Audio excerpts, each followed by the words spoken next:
दूरपुर गांव में अभिषेक और मायरा की शादी हुई थी और आज उनकी सुहागरात थी।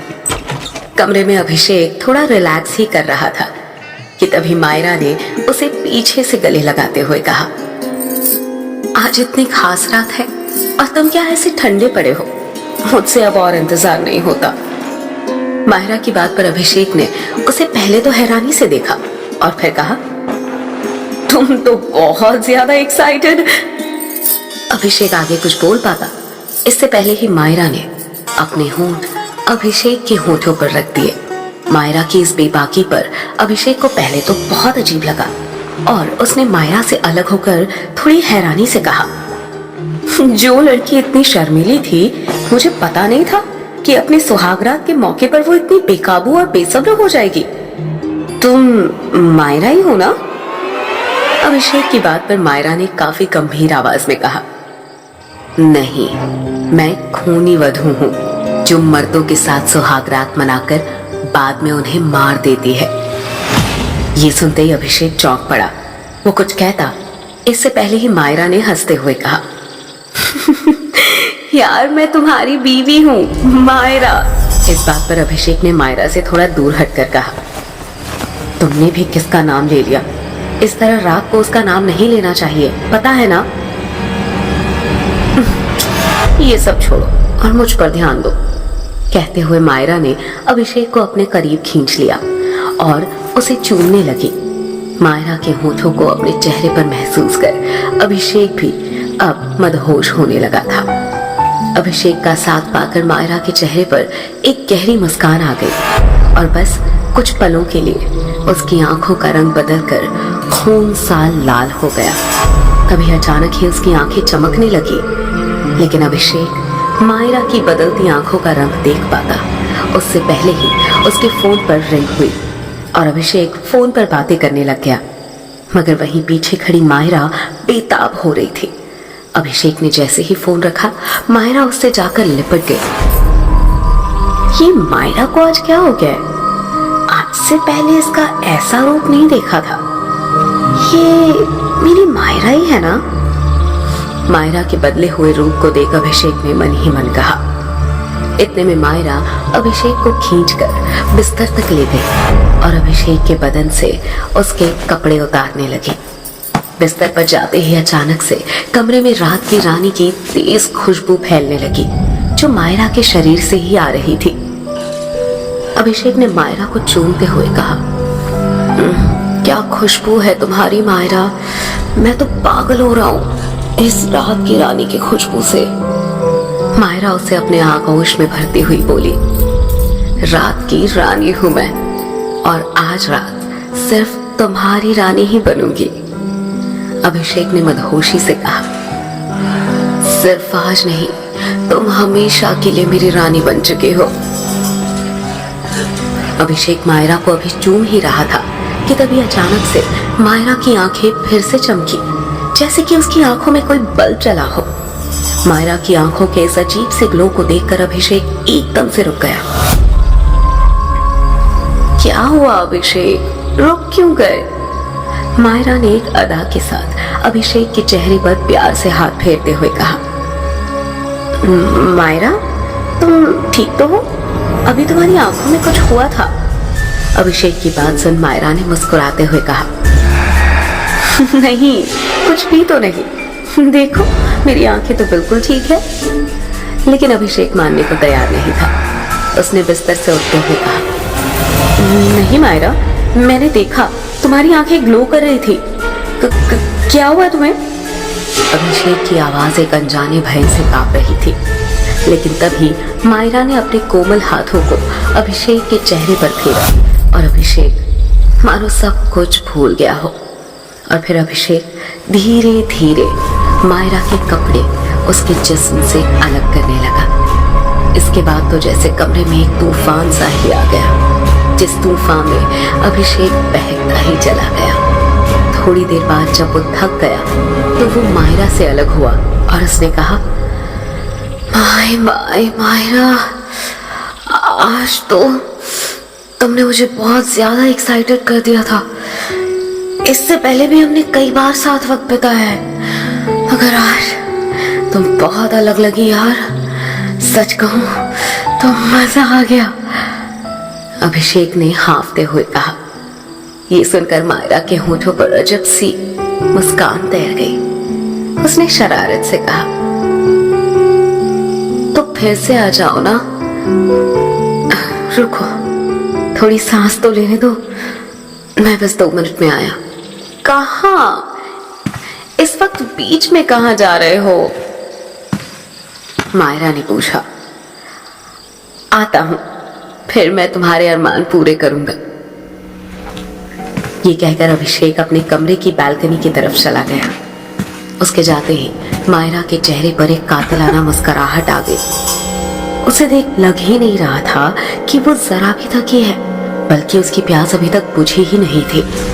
और देखते ही देखते अचानक से मायरा के खुले बाल खुद ब खुद हवा में लहराने लगे और उसके चेहरे की चमक पहले से कई गुना ज्यादा बढ़ गई और वो जोर जोर से सांसें लेने लगे, मानो उसके अंदर कुछ और ही चल रहा हो।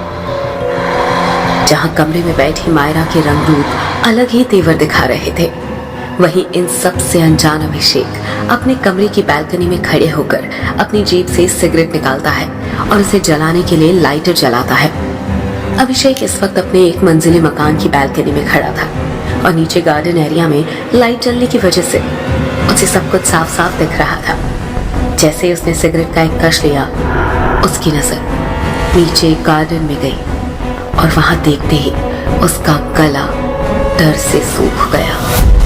अभिषेक ने खुद से कहा, ओह गॉड, लाश, लाश कहां से आई यहाँ? अभिषेक के सामने नीचे जमीन पर एक लड़की की बॉडी पड़ी थी जो दुल्हन के जोड़े में थी। उसने घबराते हुए जैसे ही और ध्यान से देखा तो उसकी आंखों को यकीन नहीं हुआ, क्योंकि वो लाश किसी और की नहीं बल्कि उसकी पत्नी मायरा की थी। उसने घबराते हुए धीरे से कहा, अंदर जो बैठी है वो अगर मायरा है तो फिर ये लड़की कौन है? और अगर ये मायरा है तो कमरे में कौन है? दो मायरा कैसे हो सकती है? और मायरा की जान किसने ली? अभिषेक की सांसें गले में ही अटक गई। उसकी आंखों में खौफ साफ दिख रहा था। कमरे में बैठी मायरा उसे दिखाई दे रही थी, जो बड़े प्यार से अपने खुले बालों के साथ खेल रही थी।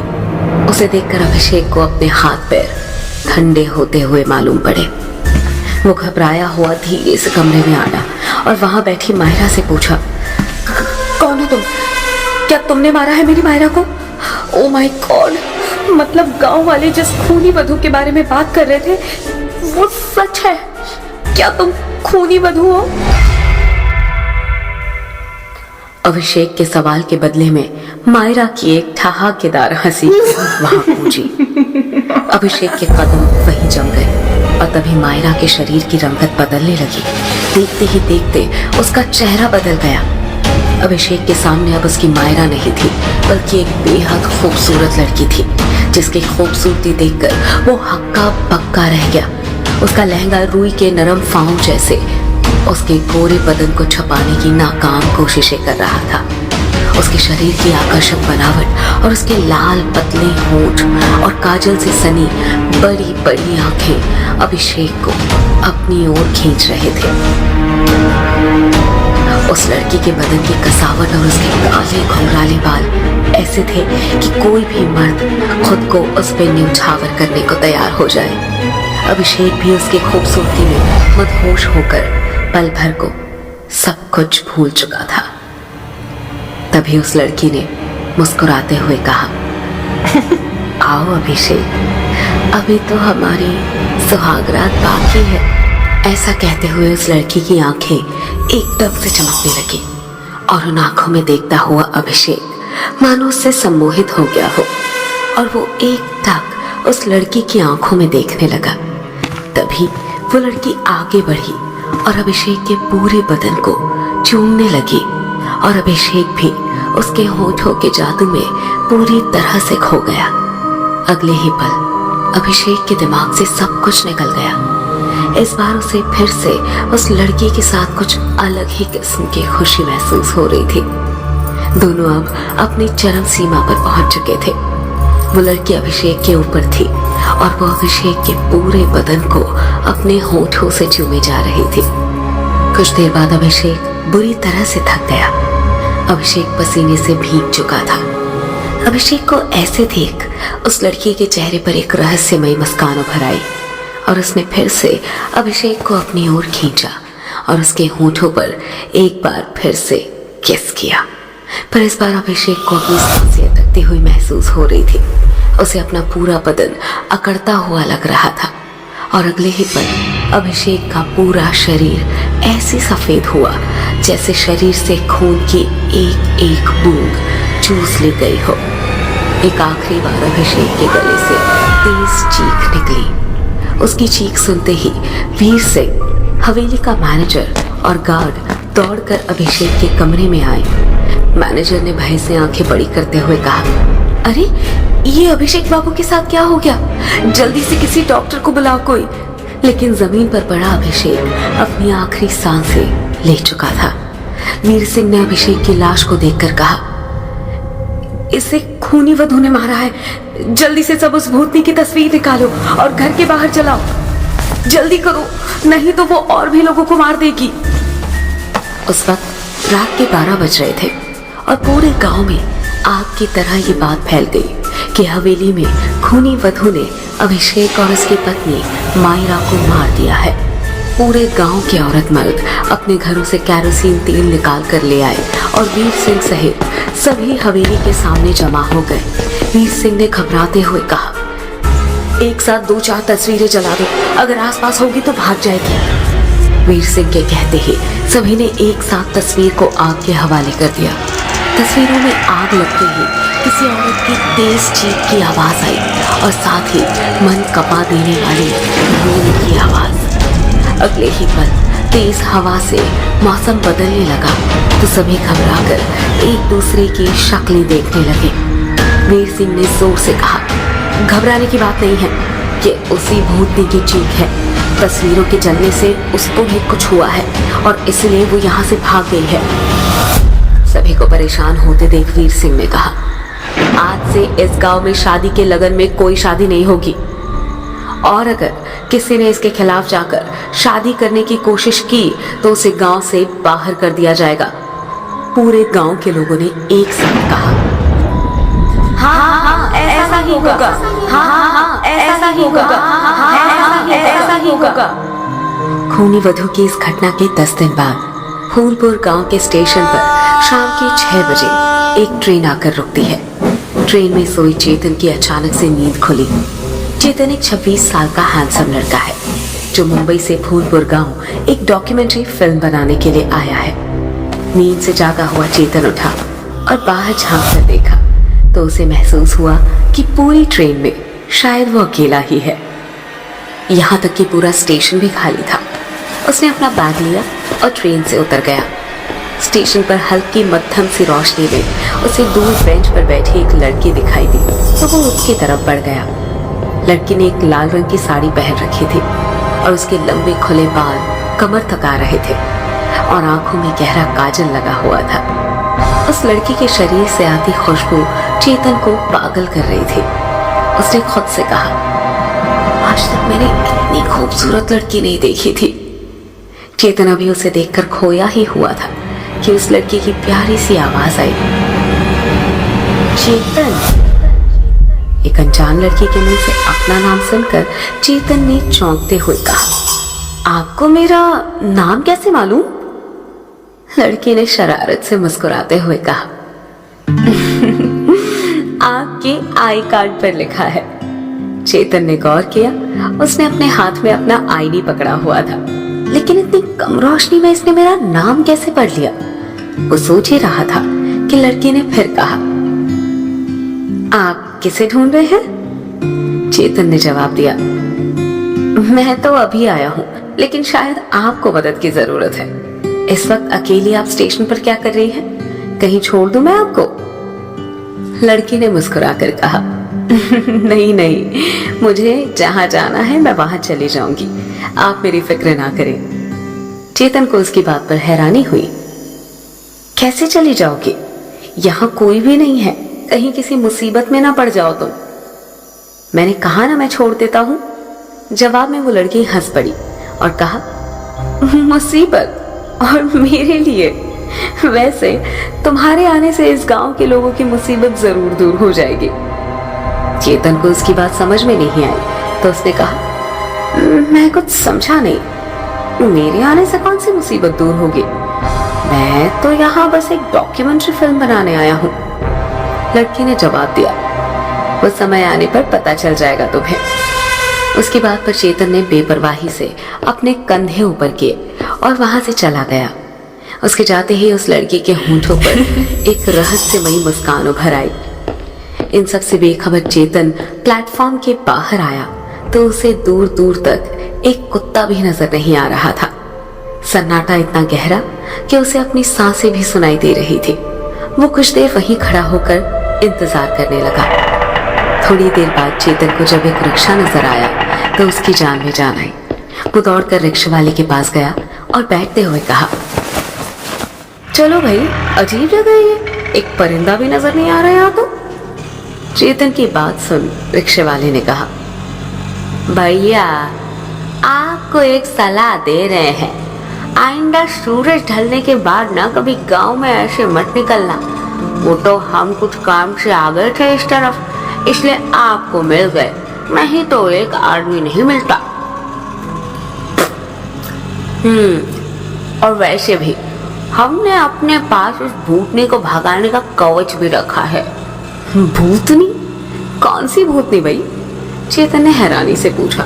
रिक्शे वाले ने जवाब में धीरे से कहा, वो कहा है ना कि इस फूलपुर गांव में खूनी वधू का खौफ है, जो पहले गांव के मर्दों के साथ ना जबरदस्ती सुहागरात मनाकर उन्हें अपनी हवस का शिकार बनाती है और फिर उसे मार डालती है।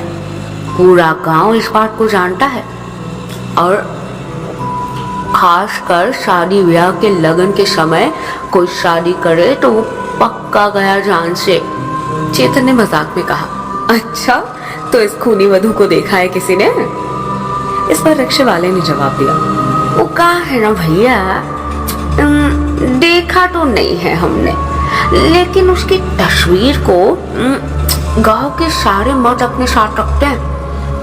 कहते हैं कि जब कभी वो भूतनी आसपास में हो तो उसकी फोटो को जला देने से वो भाग जाती है, समझे भैया?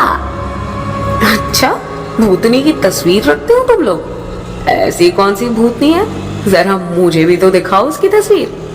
चेतन ने हंसते हुए कहा। रिक्शे वाले ने जेब से एक स्केच वाली तस्वीर चेतन को दी तो तस्वीर देखते ही चेतन बुरी तरीके से चौंक पड़ा। उसने गुस्से में कहा, अरे ये क्या मजाक है? एक जिंदा लड़की को तुम लोग भूतनी कह रहे हो? इतनी खूबसूरत लड़की की स्केच बनाकर उसे चुड़ैल बता रहे हो? शर्म नहीं आती तुम्हें?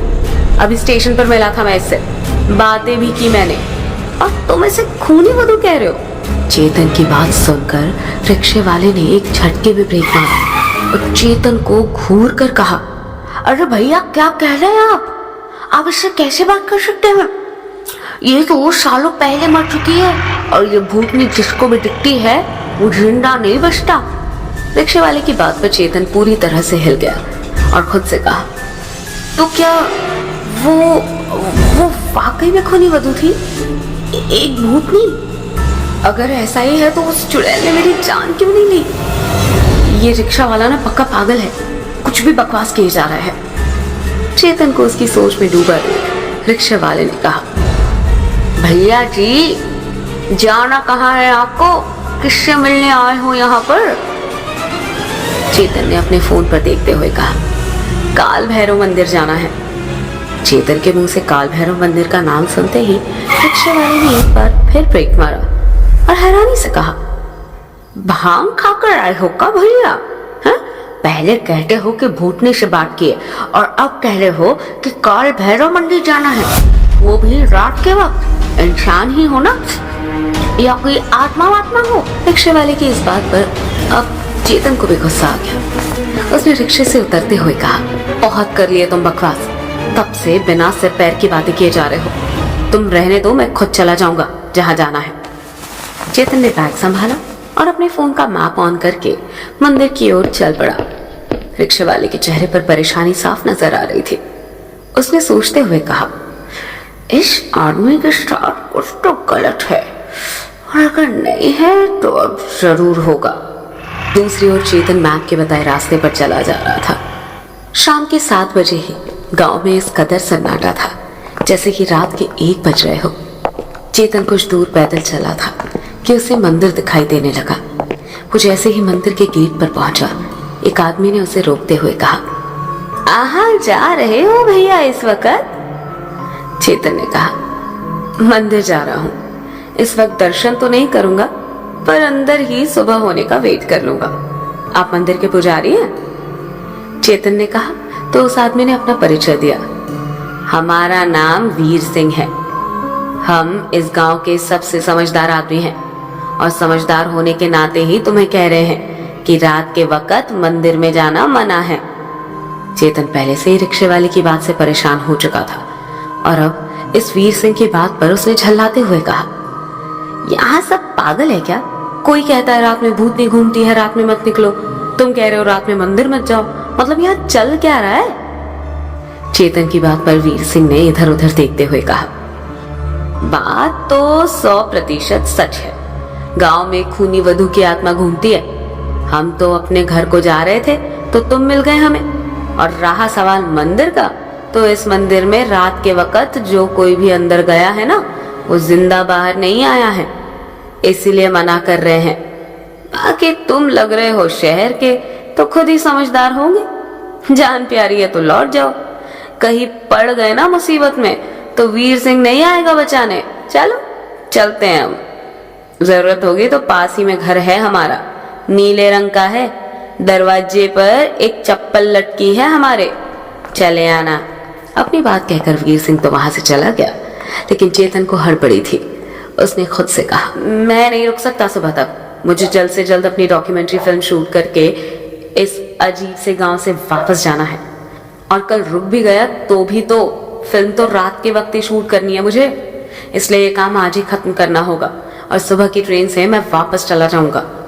मन में सोचकर उसने अपने आसपास देखा, और जब उसे कोई भी नजर नहीं आया तो मंदिर के विशालकाय लकड़ी के दरवाजे के पास पहुंच गया। चेतन ने ऊपर से नीचे दरवाजे को देखा तो उसकी ऊंचाई यही कोई 15 फीट के करीब थी। दरवाजे पर लोहे की कुंडी लगी हुई थी, और पास ही एक बोर्ड रखा हुआ था जिस पर लिखा था, शाम के बाद मंदिर में प्रवेश वर्जित है। चेतन ने बोर्ड को हटाकर एक साइड रखा और दरवाजे के ऊपर लगे भारी भरकम लोहे की कुंडी को दोनों हाथों से पकड़कर खोला। कुंडी के खुलते ही एक हल्की सी आवाज के साथ मंदिर का मेन गेट खुल गया। चेतन ने मंदिर के भीतर प्रवेश किया और अंदर से दरवाजे को बंद कर दिया। मंदिर के भीतर गहरा अंधेरा था। सन्नाटे को चीरती हुई बस पेड़ के पत्तों की आवाजें आ रही थी। उसका मन एक पल को सहम गया। उसने बैग के हैंडल को कसकर पकड़ा और मोबाइल के टॉर्च की रोशनी में आगे बढ़ गया। मंदिर का प्रांगण खुला हुआ था, जिसके ठीक बीचों बीच एक विशालकाय बरगद का पेड़ था। काले पत्थरों से बनी जमीन और मोटे मोटे ऊंचे नक्काशीदार खंभों से लगे दीवार मंदिर के प्राचीन होने का सबूत दे रहे थे। उसने अपना कैमरा ऑन किया और चारों तरफ शूट करने लगा। आगे बढ़ने पर उसे मुख्य मंदिर दिखाई दिया। चेतन ने अपने जूते उतारे और मुख्य मंदिर के भीतर आया। मंदिर के भीतर कई छोटे बड़े पीतल के घंटे लगे हुए थे। सामने ही भैरव बाबा की बड़ी सी मूर्ति स्थापित थी। काले रंग के पत्थर से बनी मूर्ति अंधेरे में भी चमक रही थी। मूर्ति में काल भैरव बाबा की आंखों में नीलम जड़े हुए थे और सर पर चांदी का छत्र लगा हुआ था। चेतन ने इससे पहले कभी भी काल भैरव बाबा के दर्शन नहीं किए थे। मूर्ति को देखकर वो थोड़ा सहम गया। उसने जल्दी से चारों तरफ कैमरा घुमाया और प्रणाम करके बाहर निकल गया। अभी वो मुख्य दरवाजे से बाहर आया ही था कि तभी उसकी नजर सामने एक और दरवाजे पर गई। दरवाजे के बाहर एक बोर्ड लगा था जिस पर लिखा था, गर्भगृह स्थान, अंदर जाना सख्त मना है। क्या छपा है? काल भैरव के गर्भ